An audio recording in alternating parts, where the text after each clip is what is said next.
ফুটেজটা প্রতীকী অর্থে দেখি। শান্ত যেন বলতে চাইছেন, সরে যাও সবাই, ক্রিকেট মাঠে সবুজ গালিচায় চলছে আমারই রাজত্ব। বুদ্ধির চালে ব্যাটের ঝলকে হাতে আসছে একের পর এক ট্রফি। কি আপনারা জাদু জানেন নাকি? মোস্তাফিজের প্রশ্নটা এমন হলে অবাক হওয়ার কিছুই থাকবে না। সত্যিই তো ঘরোয়া ক্রিকেটে চলছে হান্নান শান্তর তেলেসমাতি।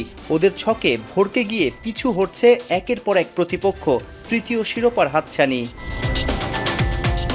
কোচ হান্নান, কাপ্তান শান্ত, একে অন্যের প্রতি বিশ্বাসটা মজবুত। শুরুটা ঢাকা প্রিমিয়ার লিগে আবাহনীর হয়ে, এরপর বিপিএলে নবাগত রাজশাহীকেও শিরোপা এনে দিয়েছে এই জাদুকর জুটি। টুর্নামেন্ট বদলাচ্ছে, শান্ত হান্নান স্পটলাইটে আছে। আরও একটা ফাইনাল, বাংলাদেশ ক্রিকেট লিগের ওয়ানডে শিরোপা জিতলে দেশ সেরা কোচ আর ক্যাপ্টেনের খেতাব পেতেই পারেন হান্নান সরকার আর নাজমুল শান্ত।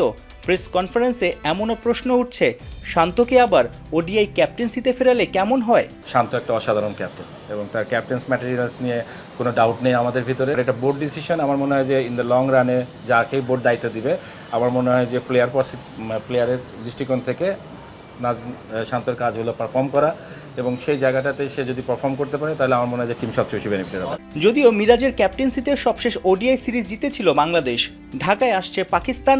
4.5 মাস পর আবার 50 ওভারি ক্রিকেটে নামবে টাইগাররা।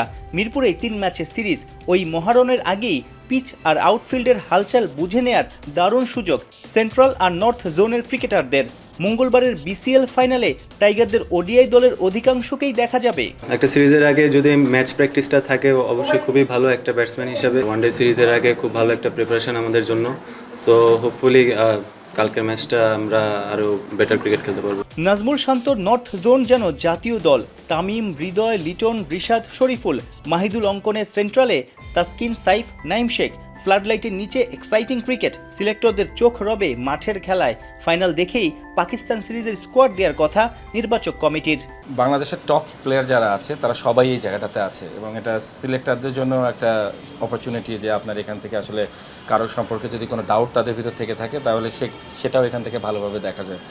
আমার মনে হয় যে প্রত্যেক প্লেয়ারের একটা ভালো অপরচুনিটি ছিল, এবং কম্পিটিটিভ ক্রিকেট যেটা দরকার আমরা বলেন, টিমগুলো অনেকখানি আপনার ব্যালেন্স হয়ে রয়েছে। All national player, outside national player সবাই আছে, এবং আমার মনে হয় যে একটা ভালো একটা প্রস্তুতির মঞ্চ, যেটা আপনি হয়তো আপকামিং সামনে যে পাকিস্তান সিরিজ আছে সেখানে দল নির্বাচন ক্ষেত্রে সিলেক্টরদেরকে দারুণভাবে হেল্প করবে। বিসিএল ওয়ানডেতে 3 ম্যাচে জোড়া 50-তে 164 রান করে সবার উপরে নর্থের তানজিদ তামিম। 7 উইকেট নিয়ে যৌথভাবে শীর্ষে একই দলের 2 স্পিনার মেহরব আর রিশাদ। সাইফুল রূপক, 71।